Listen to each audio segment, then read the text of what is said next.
नमस्कार, आप देख रहे हैं एवन टीवी का खास कार्यक्रम आज का एजेंडा और आपके साथ मैं हूं आशीष तिवारी। लोकसभा चुनाव 2024 का रण रोचक होता जा रहा है। 4 चरण में मतदान संपन्न हुआ है, 3 चरण की वोटिंग बाकी है, लेकिन अब लोकसभा का चुनाव और भी रोचक होता चला जा रहा है क्योंकि वाराणसी सीट, हॉट सीट जिसकी आज हम बात करने वाले हैं, पीएम मोदी यहां से चुनाव लड़ते आए हैं और इस बार भी नामांकन दाखिल करने जाएंगे मंगलवार को। लेकिन इस सीट पर नामांकन करने की होड़ मची हुई है। 100 से ज्यादा नामांकन करने के लिए लोग पहुंचे हैं। इसी पर चर्चा करेंगे आज का एजेंडा में और चर्चा करने के लिए मेरे साथ स्टूडियो में मौजूद है बीजेपी से प्रवक्ता श्याम झा जी, आपका बहुत बहुत स्वागत है। कांग्रेस प्रवक्ता राजकुमार जी, आपका भी बहुत बहुत स्वागत है।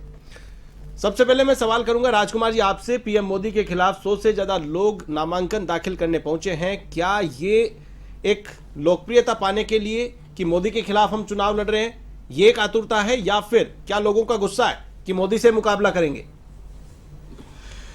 देखिए, तो 2014 का जो परिणाम आया था, 2019 का जो परिणाम आया था और 2024 का जो चुनाव चल रहा है, ये चुनाव इस बात को बता रहा है कि मोदी जी की इस देश में, इस दुनिया में लोकप्रियता बढ़ी है या घटी है। वैसे तो उनकी पार्टी अपने आप को दुनिया की सबसे बड़ी पार्टी बताती है, मोदी जी दुनिया के सबसे बड़े नेता अपने आप को बताते हैं, लेकिन 2014 में जो उनका जलवा था झूठ बोलने का, 2019 में जो झूठ बोलने का उनका जलवा था, वो 2024 में उनका जुमला और जलवा कायम नहीं है। कोरोना काल में उन्होंने एक बार हिंदुस्तान के 140 करोड़ लोगों से, देवतुल्य लोगों से, देवतुल्य मतदाताओं से एक बार ताली, थाली, घंटी और टॉर्च जलवाई थी। लोगों ने उनकी बात को माना था, उनका जो आदेश था या निवेदन था उसको स्वीकार किया था। लेकिन 2024 का जो चुनाव है, इस चुनाव के अंदर मोदी जी को उनकी असलियत यही 140 करोड़ लोग बता रहे हैं। और जो आप बता रहे हैं कि वाराणसी में मंगलवार को वो नॉमिनेशन साइन करेंगे और अब तक लगभग 100 लोग उनके खिलाफ नॉमिनेशन करने के लिए वहां पहुंच चुके हैं, लाइन लग करके वहां नॉमिनेशन किया जा रहा है, तो इस बात को साबित करता है कि देश के प्रधानमंत्री ने हिंदुस्तान के लोगों को, हिंदुस्तान के जागरूक मतदाताओं को, लोगों को और पॉलिटिकल पार्टियों को, विपक्षी पार्टियों को डराने धमकाने का बहुत प्रयास किया। और जो आप बता रहे हैं कि 100 लोग वहां नॉमिनेशन कर रहे हैं, इस बात को साबित करता है। राहुल गांधी बार बार कहते हैं कि डरो मत, तो ये इस बात को साबित कर रहा है कि लोग वहां उनके खिलाफ नॉमिनेशन करने जा रहे हैं और ये बहुत बड़ी बात है। मान लेते हैं राजकुमार जी, आपने कहा कि राहुल गांधी कहते हैं कि डरो मत, डटे रहो, मुकाबला करने लोग जा रहे हैं, लेकिन जो आवाज आप लोगों ने उठाई है, आप लोगों ने मोर्चा लिया है, तो आप पे भी तो भरोसा नहीं है। अगर आप पर भरोसा है तो गठबंधन का जो प्रत्याशी है उस पर भरोसा होना चाहिए। 100 लोग क्यों पहुंचे? क्या पब्लिक को इस बात का भरोसा नहीं है कि गठबंधन टक्कर दे पाएगा, तो खुद मुकाबला करने पहुंचे? राजस्थान के पूर्व मुख्यमंत्री अशोक गहलोत तो बार बार ही कहते आए हैं, लगातार आपके चैनल्स पे, प्रेस को भी कहते रहते हैं कि ये पॉलिटिक्स किस दिशा में जा रही है। इस बार जो पॉलिटिक्स हो रही है, ये जो चुनाव हो रहा है, बहुत चिंताजनक चुनाव है। देश किस दिशा में जाएगा ये पता नहीं। हिटलर राज इस देश में चलता आ रहा है, न जाने ये चुनाव कराना चाहते हैं नहीं चाहते हैं भविष्य में। आप बताओ, वोट डल रहे हैं, सांसद पेटी में बंद हो रहे हैं, 4 चरण का मतदान अभी पूरा हो रहा है और भारतीय जनता पार्टी पिछले 1.5-2 महीने से लगातार कह रही आ रही है 400 पार, 400 पार, 400 पार। अब ये बताइए, सांसद डिब्बे में बंद हो रहे हैं और ये कह रहे हैं कि 400 पार। अरे भाई, परिणाम आएगा 4 जून को, उसके बाद ये तय होगा कि कौन सी पॉलिटिकल पार्टी की ज्यादा सीटें आई है, फिर सारे सांसद बैठ के तय करेंगे। लेकिन हो क्या रहा है, इस देश में तो केवल एक ही तो पार्टी है और 2 ही नेता है। नड्डा जी को कोई पूछ ही नहीं रहा है, आरएसएस को कोई पूछ ही नहीं रहा है, वरिष्ठ नेताओं को कोई पूछ ही नहीं रहा है। भारत अभी तो आप कहते हो कि आरएसएस सरकार चला रही है, आप कह रहे हो कि आरएसएस को कोई पूछ नहीं रहा है। दोनों में विरोधाभास कैसे? मैंने क्या कहा, अमित शाह जी के आगे और मोदी जी के आगे ना तो नड्डा जी की चल रही है ना आरएसएस की चल रही है। आरएसएस तो सरकार चलाने का पूरा प्रयास कर रही है। अब राजस्थान में देख लो, पर्ची की सरकार चल रही है। वरिष्ठ नेताओं को पूरे हिंदुस्तान में आदरणीय मोदी जी ने और आदरणीय चाणक्य जी ने इस तरीके से ठिकाने लगाया है कि वो ये समझ नहीं पा रहे हैं कि मैं रोऊं या हंसूं। ठीक है, श्याम झा जी, मोदी के खिलाफ 100 से ज्यादा लोग नामांकन दाखिल करने पहुंचे हैं। अफरा तफरी मच गई, कलेक्ट्रेट पर गेट बंद करने पड़े, पुलिस को मोर्चा संभालना पड़ा। क्या वजह मानते हैं? 100 से ज्यादा लोग अगर नामांकन के लिए पहुंच रहे हैं तो ऐसे में क्या हर कोई मोदी से मुकाबला करने के लिए तैयार है? देखिए स्वप्निल जी, जो कांग्रेस है वो इतनी कंफ्यूज है, मुझे तो खुद समझ में नहीं आता कि कंफ्यूजन की पराकाष्ठा कहाँ तक जाएगी। अभी ये कह रहे हैं कि मोदी जी की लोकप्रियता घटी है। अरे भैया, मोदी जी की लोकप्रियता घटी है तो केजरीवाल आजमा चुके एक बार, वाराणसी जाके। राहुल गांधी जी, प्रियंका गांधी जी, सोनिया गांधी जी, मैं आपके चैनल के माध्यम से चैलेंज करता हूं कि भेजिए ना, अभी पता लग जाएगा कि लोकप्रियता किसकी क्या है। लेकिन कभी वायनाड भागते हैं, कभी वहां से भी लगता है कि हार जाएंगे तो वहां भागते हैं, कभी सब जगह अमेठी हारे, अब इस बार वायनाड से लगा कि हारने की संभावना बन रही है तो अब रायबरेली पहुंचे। तो ये तो खलबली मची हुई है पार्टी में। जो इनके आला कमान है वो चुनाव से भागने की कोशिश कर रहे हैं। सोनिया गांधी जी राज्यसभा से चली गई। अरे भैया, अगर आप में इतना ही वो था तो आप चुनाव लड़ते, दिखाते जनता को कि आप वास्तव में जीतने की स्थिति में हैं। आप चुनाव से एक पल्ला झाड़ के इधर से उधर भागता है, एक चुनाव से ही भाग के खड़ी हो गई। तो आला कमानों की ये स्थिति, कार्यकर्ताओं की क्या स्थिति होगी।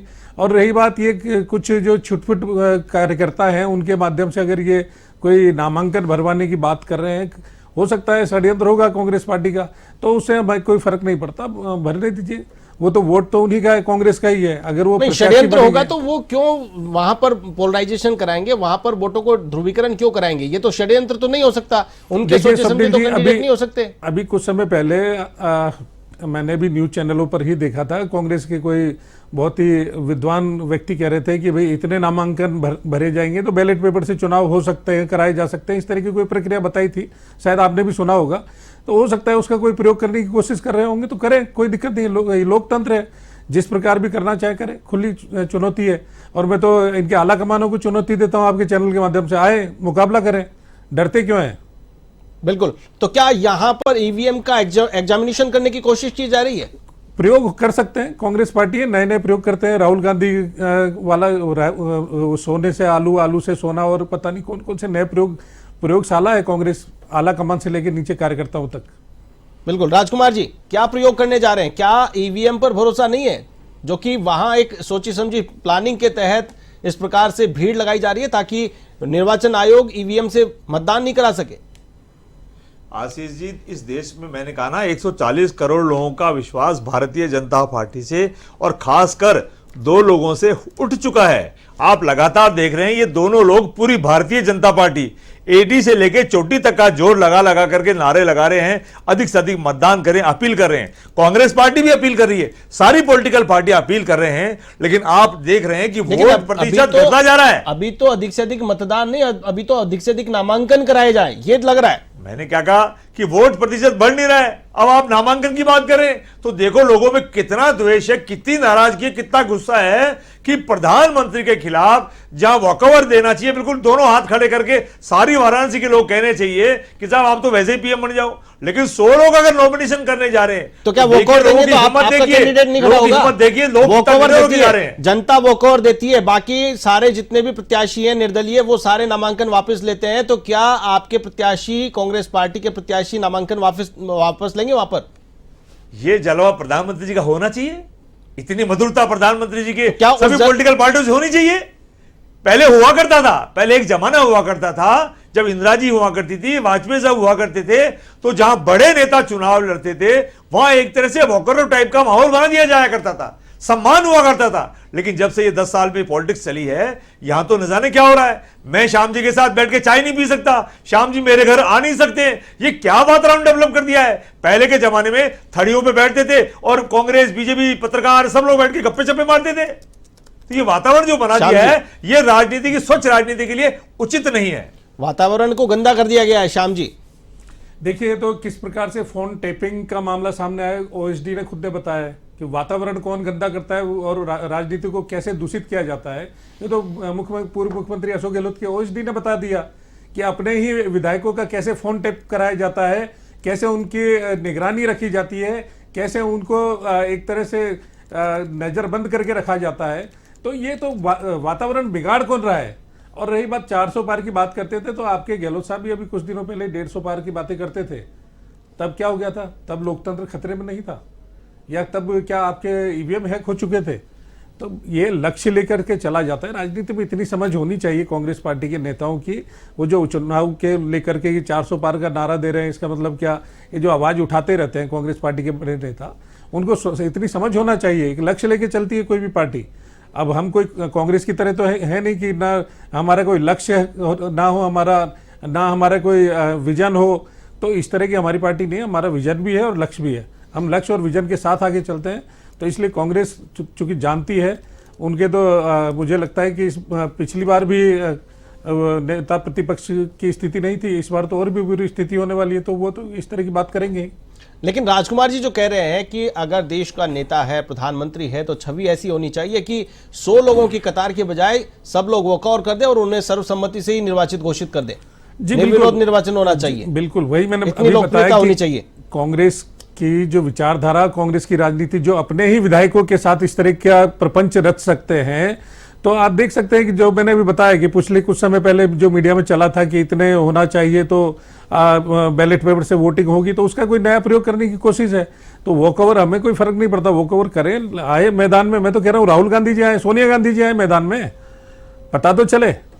बिल्कुल राजकुमार जी, चैलेंज दिया जा रहा है यहाँ पर, चैलेंज स्वीकार करने के लिए तैयार है क्या पीएम मोदी के सामने? देखो, पीएम मोदी जी के सामने तो पूरी पॉलिटिकल पार्टियां जो विपक्ष में बैठी हुई है, सारी की सारी चैलेंज भारतीय जनता पार्टी से क्या स्वीकार करेंगे?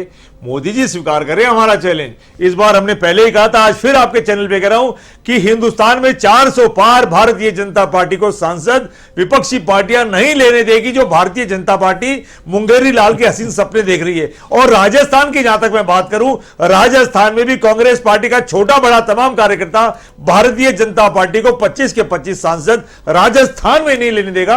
इस बात का मैं भी आपके चैनल पे ठोक ठोक के दावा कर रहा हूं। ठीक है, दावा आपने कर दिया, लेकिन बहुमत का आंकड़ा 272 है और बहुमत का आंकड़ा अगर मिल जाता है और आपने 400 पार नहीं जाने दिया, तो क्या आपकी जीत है? क्या उपलब्धि है? सत्ता में आने की लड़ाई है या 400 पार से रोकने की लड़ाई है? लड़ाई कौन सी है? लड़ाई हमारी है, देश में हमारी सुख शांति बनी रहे, हमारी देश में एकता अखंडता बनी रही, हमारा देश तरक्की करे, हमारे देश में सभी जातियों का सम्मान हो, हिंदू मुस्लिम सिख ईसाई जैन बौद्ध धर्म सब मान सम्मान से रहे, सभी भाषाओं का सम्मान हो, सभी राज्यों का सम्मान हो, गरीब अमीर की जो खाई बढ़ती जा रही है वो खत्म हो, डर का वातावरण खत्म हो। सत्ता में हम आए या ना आए, सत्ताएं आती जाती रहती है, कल वो सत्ता में थे, आज हम सत्ता में, कल हो सकता है वो सत्ता में हो। सत्ताएं आती जाती रहती है, हार जीत होती रहती है। देश आगे बढ़ना चाहिए, देश की एकता और अखंडता में कोई भी नुकसान तो नहीं होना चाहिए। वो तो बीजेपी लगातार दावे कर रही है कि इकोनॉमी बढ़ रही है और इकोनॉमी के मामले में टॉप 5 में आ चुके हैं और टॉप 3 में जाने का उनका अनुमान है, लक्ष्य है उनका। ये तो देश को आगे ले जाने की बातें तो कह रहे हैं, लेकिन आप लोग नकार रहे हैं। तो यहां पर अगर आप सहमत है इस बात से, तो इसका मतलब मान लिया जाए कि वॉकआउट दे दिया गया है। ये भारतीय जनता पार्टी जुमलों की पार्टी, झूठ बोलने की पार्टी, आंकड़ों की पार्टी, कहां बात कर रहे हो आशीष जी आप? 140 करोड़ लोगों ने सिर पे बैठाया था मोदी जी को 2014 के अंदर और 2019 में बैठाया था, और वही 140 करोड़ लोग अब सिर से उतार रहे हैं। 140 करोड़ देख लीजिए आप। 272 की बात कर रहे हैं क्या आप? मैंने क्या कहा? 400 नहीं, 272। 140 करोड़ हमारे हिंदुस्तान के लोग भारतीय जनता पार्टी से, खासकर मोदी जी से प्रसन्न नहीं है। चलिए, प्रवक्ता राजकुमार जी ने जिस प्रकार से आरोप लगाया कि भेदभाव की राजनीति नहीं होनी चाहिए, भेदभाव समाप्त होना चाहिए। श्याम जी, हिंदू मुस्लिम करके चुनाव लड़ा जाता है, भेदभाव करते हैं, ये आरोप तमाम आपके ऊपर लग रहे हैं, क्या कहें? देखिए स्वप्निल जी, आशीष जी, जिस प्रकार से हमने देखा है कि कांग्रेस लगातार तुष्टीकरण की राजनीति करती रही है, और तुष्टीकरण के नाम पर जब तक ये सरकार में रही, सत्ता में रही, तब इन्हें नहीं लगा कि हम किसी धर्म विशेष को लेकर के काम कर रहे हैं। अरे भैया, जब आप सत्ता से चले जाते हो तब आपको लगता है हिंदू मुस्लिम हिंदू मुस्लिम। आपने जो किया, क्या आपको आईने में नहीं दिखा? आप किस हिसाब से अपने शकल आईने में देख पाते हो? कैसे निगाहें मिला पाते हो उन हिंदुओं से जिस प्रकार से हिंदुओं के साथ अत्याचार हुए? तो हम तो बात करते हैं सबका साथ सबका विकास। मुस्लिम भी सुरक्षित है, लेकिन हिंदुओं को उनका जो अधिकार है वो भी मिले। तो इस प्रकार से नहीं कि केवल एक जाति विशेष को, वर्ग विशेष को आप लाभ देते रहे और दूसरे को दबाते रहे। तो हम तो सबका साथ सबका विकास की बात करते हैं, सभी के लिए। अभी माननीय बात तो करते हैं, लेकिन आरोप लग रहा है कि डिवाइडेशन किया जा रहा है, धर्म के आधार पर वोट मांगे जा रहे हैं, लोगों को धर्म के आधार पर कन्वेंस किया जा रहा है। ये आरोप लगाए जा रहे हैं कि समभाव का।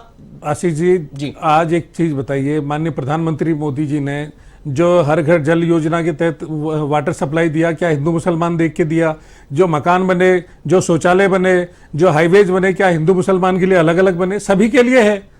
तो जो सरकारी योजनाएं हैं सभी के लिए बराबर है, कोई हिंदू मुसलमान नहीं। टिकट बांटे, 25 टिकट थे, राजस्थान में 1 टिकट नहीं दिया, और मोस्टली पूरे देश भर में अगर देखेंगे तो गिने चुने टिकट मिलेंगे। क्यों नहीं दिए? देखिए, जो विचारधारा को लेकर के बात है वो हमारा शुरू से स्पष्ट है, उसमें कोई वो नहीं है। जहां हमें लगता है चाहे विधानसभा चुनाव हो, लोकसभा चुनाव है, जो योग्य व्यक्ति है उसको हम टिकट पार्टी देती है, और उसका जो मूल्यांकन होता है वो हमारे शीर्ष नेतृत्व के हाथ में होता है, वो अपने हिसाब से टिकट देते हैं। यहाँ कोई जाति और धर्म देख करके टिकट नहीं दिया जाता।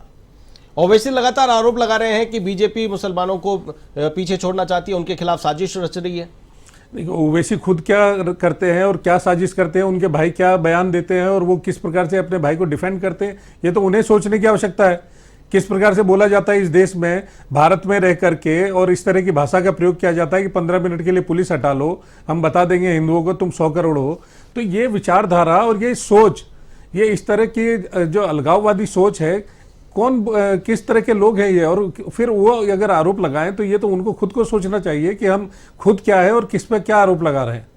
बिल्कुल राजकुमार जी, जिस प्रकार से कहा जा रहा है कि कोई भेदभाव नहीं है, जो भी सरकारी योजना होगी सभी को समान रूप से उसका लाभ मिलता है, वहां कोई धर्म देख करके डिवाइडेशन नहीं किया जाता है, वहां कोई भी योजना अगर लागू की जाती है तो ये योजना इस प्रकार से नहीं बनाई जाती है कि ये हिंदू धर्म है, ये मुस्लिम धर्म है तो इसको मिलेगा, इसको नहीं मिलेगा, इस प्रकार का कोई भेदभाव नहीं किया जाता है। फिर क्यों आरोप लगाते?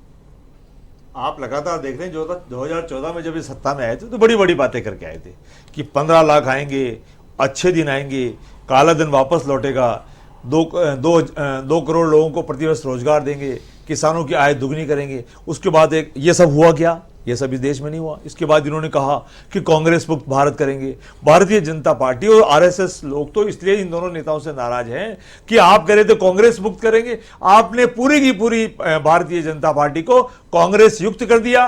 केवल एक सत्ता की प्राप्ति के लिए आपने पूरी भारतीय जनता पार्टी, जो इतनी अच्छी पार्टी थी, सारी पार्टी का सत्यानाश कर दिया, सारे वरिष्ठ नेताओं को ठिकाने लगा दिया, कांग्रेस के नेताओं को डरा धमका करके, विपक्ष के नेताओं को डरा धमका के आपने पार्टी में शामिल कर लिया। कार्यकर्ता इनके पन्ना प्रमुख कहते हैं आशीष जी कि हम लोगों ने वोट प्रति इसलिए नहीं बढ़वाई आपकी बार कि हमको तो कोई पूछ ही नहीं रहा है, आपने जो कांग्रेस के लोगों को शामिल किया था अब उनसे काम करा लो। अब बताओ, कांग्रेस पार्टी का पन्ना प्रमुख ये कह रहा है, वरिष्ठ नेता कमरे में बैठे बैठे, एसी में बैठे बैठे टेलीविजन पे चुनाव देख रहे हैं, तो भैया प्रचार कौन करेगा, वोट कौन निकालेगा? इसलिए वोट प्रतिशत घट गया है। इसलिए मैं कह रहा हूं कि भारतीय जनता पार्टी को यह देखना पड़ेगा, समझना पड़ेगा, आरएसएस को समझना पड़ेगा कि ये दोनों नेता हमारे इस देश की जो हमारी बड़ी पार्टी है, भारतीय जनता पार्टी जिम्मेदार पार्टी है, जैसे कांग्रेस जिम्मेदार पार्टी है, और उसको किस तरफ ले जा रहे हैं ये एक चिंता का विषय है। ये दोनों मिलकर के इस हिंदुस्तान की पॉलिटिक्स को किस दिशा में ले जा रहे हैं ये सोचने की बात है। ये कभी किसी राज्य के साथ भेदभाव करते हैं, कभी ये उद्योगपतियों में भेदभाव करते हैं, तो ये हमेशा जातियों में, भाषाओं में, राज्यों में, उद्योगपतियों में, अमीर में, गरीब में जिस तरीके का भेदभाव कर रहे हैं, सारे के सारा हिंदुस्तान देख रहा है, और हिंदुस्तान के साथ साथ अब तो पूरी दुनिया देखने लग गई है। फिर भी मैंडेट क्यों मिल जाता है श्याम जी? आशीष जी, भेदभाव कौन करता है, किस पार्टी की ये सोच होती है, ये अभी 2 दिन पहले ही आपने देखा किस प्रकार से साउथ इंडियन को वो अफ्रीकन बोला गया, और किसी प्रकार से पश्चिम को बोला गया कि चाइनीज है ये लोग। तो ये चमड़ी के आधार पे बांटने वाले लोग ये लोग हैं। उसके ऊपर एफआईआर दर्ज कराइए ना। यही लोग हैं, कांग्रेस के ही लोग हैं, आपके पास एजेंसियां हैं। राजकुमार जी, आप बीच में इंटरप्ट करेंगे आप? मैं माफी चाहता हूं। कांग्रेस विचारधारा के लोग थे, वही ये बात करके गए। पित्रोदा जी कौन है आपके? ये क्योंकि ये सोच है इनकी, वो पुराने नेता है इनके, ये विचारधारा इनकी, जो सोच जो दिमाग में बैठी हुई है वो सामने खुल के सामने आती है और स्पष्ट रूप से आती है। तो ये रंग के आधार पे, जाति के आधार पे, धर्म के आधार पे बांटने वाला जो विजन है वो केवल और कांग्रेस का रहा है, और आज भी उनके दिमाग में कहीं ना कहीं ये जीवित है, और वो कभी ना कभी निकल के सामने आता है। ठीक है राजकुमार जी। आशीष जी, एक बात बताइए मुझे, कोई भी व्यक्ति किसी भी पॉलिटिकल पार्टी से अपना संबंध रखता हो, देश के बाहर बैठा हुआ कोई अगर वक्तव्य दे रहा है और उस वक्तव्य को भारतीय जनता पार्टी का आईटी डिपार्टमेंट, नरेंद्र मोदी जी को, जो हमारे देश के प्रधानमंत्री हैं, मेरे भारत देश के प्रधानमंत्री हैं, क्या खड़गे जी ने खंडन किया और वो उसको वहां भाषण में बोलते हैं? ये प्रधानमंत्री जी का स्तर नहीं है कि वो कोई भी बाहर से बैठा हुआ आदमी बोले और उसको भाषण में उतार देवे। लेकिन आम आदमी नहीं है ना, आम आदमी नहीं है ना, वो आपकी पार्टी का पदाधिकारी है। आम आदमी क्या, वो हिंदुस्तान में है ही नहीं, हिंदुस्तान में है ही नहीं वो आदमी। हिंदुस्तान से बाहर बैठा हुआ कोई व्यक्ति, किसी भी पॉलिटिकल पार्टी का पदाधिकारी हो चाहे सदस्य हो, वो कोई बयान बोले, उस बयान के ऊपर प्रतिक्रिया देश के प्रधानमंत्री देंगे क्या? देश के प्रधानमंत्री को प्रतिक्रिया देनी है तो बात देवे अमीरी पे, गरीबी पे, 15 लाख पे, रोजगार पे, नौजवान पे, पहलवान पे, महिलाओं पे, नहीं लेना चाहिए, चाइना की बॉर्डर पे बात करो तो इनकी करो ना। आपने 10 साल में क्या किया वो गिनाओ, जनता को विश्वास मिलो। और अगर हम सत्ता में आए 6 महीने बाहर होते हैं, क्या उनकी बातों पे झूठी गारंटियां दे करके, जुमले बना करके कांग्रेस पार्टी का कोई कार्यकर्ता कहां भाषण दे रहा है, क्या गलत बात बोल रहा है, उसको मोदी जी कोट करके बोल रहे हैं। ये प्रधानमंत्री का स्तर नहीं है, पदाधिकारी है, कार्यकर्ता नहीं है। और उनका माइंड काम में लिया गया, पार्टी की ओर से लगातार सलाह देते रहे हैं। तो पार्टी ने एफआईआर दर्ज कराई क्या? एफआईआर भारतीय जनता पार्टी ने उनको पकड़ा क्या? कोई कानून कार्रवाई करी क्या? कोई व्यक्ति हमारे देश को बिगाड़ना चाह रहा है, कोई व्यक्ति हमारे देश के टुकड़े करना चाह रहा है, खंडन क्या हमारी पार्टियों की जिम्मेदारी बनती है? चलिए, आज का एजेंडा में चर्चा हम लगातार कर रहे थे वाराणसी सीट को लेकर के, और अंत में चलते चलते एक मिनट आप दोनों लोगों से मैं एक कोटेशन चाहूंगा। श्याम रंगीला को डर लग रहा है कि वो नॉमिनेशन फाइल कर पाएंगे कि नहीं कर पाएंगे। सतना से आए त्रिभुवन बोल रहे हैं कि लंबे समय से ठान कर बैठा था पीएम के खिलाफ चुनाव लड़ूंगा, किसानों की अनदेखी की गई है और परिवार चलाने का खर्च तक भी नहीं है, लेकिन मोदी के खिलाफ चुनाव जरूर लड़ूंगा। वो वहां पर नामांकन दाखिल करने पहुंचे हैं। दिल्ली से अवधेश पहुंचे हैं, जनता ने ही नेता चुनने का काम किया है, इसी कॉन्सेप्ट को देख करके मैं वहां पर पहुंचा हूं, मोदी के खिलाफ चुनाव लड़ूंगा। गुजरात से चंद्रशेखर रघुवंशी पहुंचे हैं, अमित शाह के खिलाफ चुनाव लड़ चुके हैं, मोदी के खिलाफ चुनाव लड़ने पहुंचे। तो ये एक नया ट्रेंड चला है। क्या ये सस्ती लोकप्रियता हासिल करने के लिए कि पीएम मोदी के सामने मैंने चुनाव लड़ा है, ये केवल एक दिखाने के लिए वहां पर जाकर नॉमिनेशन फाइल किए जा रहे हैं, या फिर पब्लिक का गुस्सा निकल करके सामने आ रहा है कि मोदी के खिलाफ मोर्चा लेना है, मोदी से पंगा लेना है, वहां पर जाकर के चुनाव लड़ना है और मोदी को चुनाव हराना है? राजकुमार जी, सबसे पहले 1 मिनट में अपनी बात कंप्लीट करें। देखिए, जितने भी लोग पूरे हिंदुस्तान में अपना नॉमिनेशन कर रहे हैं, मैं अपनी तौर से उनको सबको शुभकामना देता हूं। और वाराणसी में जो लोग नॉमिनेशन कर रहे हैं, निश्चित तौर पे बहादुरी की बात है कि वो प्रधानमंत्री के खिलाफ अपना गुस्सा है, अपना रोष है, जो भी प्रकट कर रहे हैं। निर्वाचन आयोग से मैं अपील करूंगा कि उन सबको वाजिब सुरक्षा मुहैया कराई जाए और एक स्वच्छ वहां चुनाव होना चाहिए, चाहे वहां देश के प्रधानमंत्री चुनाव लड़े, चाहे आम व्यक्ति वहां चुनाव लड़े, चाहे कांग्रेस पार्टी का लड़े, चाहे विपक्षी पार्टी का। लेकिन क्या विपक्ष की रणनीति नहीं होनी चाहिए कि वहां पर वोटों का पोलराइजेशन हो और उन सबको वापस विड्रॉ कराया जाए, उनको समझाया जाए कि मोदी को अगर हराना है, मोदी से मोर्चा लेना है तो समर्थन कर दीजिए हमारे प्रत्याशी को? क्या ये कोशिश की जाएगी आपकी ओर से? देखिए, विपक्षी पार्टी तो हमेशा देश से अपील करती आ रही है, आइए हम सब एक होंगे, तब जाके इस जो घमंड है, इस घमंड को हम तोड़ पाएंगे। अब हमारी अपील पे कितने लोग आते हैं देखने वाली बात। चलिए श्याम जी, देखिए, जो ये एक होने की जो बात है आशीष जी, हम देखते आए कि पिछले 4 साल से कम 40 बार एक होने की बात हुई और बार बार फोटो सेशन होता है, और फोटो सेशन के बाद जो आपस में जूतम पछाड़ होता है वो भी देश ने देखा, और उसका परिणाम है कि ये एक हो नहीं पाए क्योंकि इनका एक होने का कोई विजन ही नहीं था। ये एक होने का केवल सपना सजोते थे कि कैसे भी मोदी जी को हराना है, इसलिए एक होने के लिए इकट्ठे होते थे, फोटो सेशन और उसके बाद बिखराव। तो इसलिए ये एक होने वाला तो संभव है ही नहीं इनका। और दूसरी बात, आपने जो बात कही, ये एक सस्ती लोकप्रियता हासिल करने का तरीका हो सकता है या एक नया प्रयोग हो सकता है, लेकिन उससे कोई फर्क नहीं पड़ता। भारतीय जनता पार्टी और माननीय प्रधानमंत्री नरेंद्र मोदी जी का जो कार्य रहा है पिछले 10 सालों का, और जिस प्रकार से हम देख चुके हैं कि केजरीवाल जी भी एक बार गए थे और वापस ट्रेन में बैठ के आ गए थे और क्या स्थिति हुई थी। तो इन चीज़ों, मैं तो आपके चैनल के माध्यम से मैंने कहा है, अगर इतना ही अगर इनको लगता है तो राहुल गांधी जी को भेजिए, सोनिया गांधी जी को भेजिए, किसी बड़े नेता को भेजिए जो चुनाव लड़े, ताकि दिखे, इनको भी पता चले। बिल्कुल। चलिए, तमाम जानकारी के लिए बहुत बहुत शुक्रिया। आप दोनों मेहमान पधारे, श्याम झा जी बीजेपी प्रवक्ता, कांग्रेस से राजकुमार जी, आप दोनों का बहुत बहुत धन्यवाद। आज का एजेंडा में चर्चा की वाराणसी सीट पर नामांकन को लेकर मची होड़ की, 2024 लोकसभा चुनाव के रण में रोचकता की। कल किसी और एजेंडे के साथ में फिर से हाजिर होंगे, तब तक के लिए मुझे दीजिए इजाजत। नमस्कार।